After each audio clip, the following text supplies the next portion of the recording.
ចឹងបងប្អូនអាចធ្វើការអញ្ជើញទៅខ្ញុំមករយៈពេលមួយថ្ងៃយើងអញ្ជើញបាន60នាក់អញ្ចឹង60នាក់ក្នុងអញ្ជើញពេលព្រឹកម្ដងយើងបានចំនួនតែ20នាក់ថ្ងៃ20នាក់ល្ងាច20នាក់អញ្ចឹងបងប្អូនអាចធ្វើដូចខ្ញុំទៅហើយនឹងសឹងតា100ការអញ្ជើញហ្នឹងយើងបានប្រហែលជាអាចបាន50ទៅ20%បងប្អូនបានដូច50បានទៅ20នាក់អញ្ចឹងណាបងប្អូនអញ្ចឹងវាឥឡូវយើងចេញទៅវិញ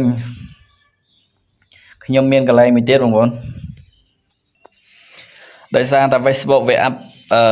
តម្រង់ថ្មីអញ្ចឹងបងប្អូនអាចមើលកលេសមើលទៅខាងលើខាងស្ដាំដៃមានសញ្ញាត្រេ3យើងអាចចុចកន្លែងនេះមួយទៀតមកអាហ្នឹងក៏កន្លែងការអញ្ជើញដែរបងប្អូននេះអញ្ចឹងបងប្អូនមករកពាក្យអញ្ជើញមនុស្សឲ្យភ្ជាប់ទំនាក់ទំនងបងប្អូនចុចលើហ្នឹងមកអានេះបងប្អូនដោយសារតែយើងធ្វើការអញ្ជើញអញ្ចឹងយើងអញ្ជើញចុចឲ្យកន្លែងនេះទាំង3ក៏បានដែរវិធីសាស្ត្រមាន3ចំណុចហ្នឹងបងប្អូនចុចអញ្ជើញនេះមកឲ្យវាដំណើរការមួយឲ្យប្រទាំងវាលោតមួយ2ហើយកន្លែងនេះមួយទៀតបងប្អូន3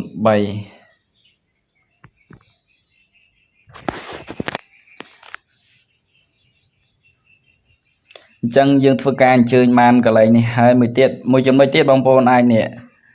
អញ្ជើញមិត្តភ័ក្តិបងប្អូនអាចចុចនេះកន្លែងបដូរហ្នឹងទៅលើសញ្ញាព្រួយដែលខ្ញុំបានដាក់ហ្នឹងបងប្អូនអាចចុចឲ្យវានឹងទៅចូលនៅក្នុង Facebook អញ្ចឹងបងប្អូនទៅចូលទៅក្នុង Facebook បងប្អូនអាចអញ្ជើញបានតែខ្ទង់10នាក់បានហើយកុំអញ្ជើញច្រើនពេកជួនកាលទៅពេលយើងអញ្ជើញច្រើនពេកអាចធ្វើឲ្យ Facebook យើង spam ហើយផុសទៅមិនសូវមានអ្នកមើលហើយមានសូវមាន view ទេអញ្ចឹងវីដេអូខ្ញុំមានតែប៉ុណ្្នឹងទេបងប្អូនហើយបើបងប្អូនចង់បានវីដេអូអីទៀតបងប្អូនជួយ comment ខាងក្រោមវីដេអូរបស់ខ្ញុំមកដើម្បីខ្ញុំធ្វើការបង្ហាញបន្តទៀត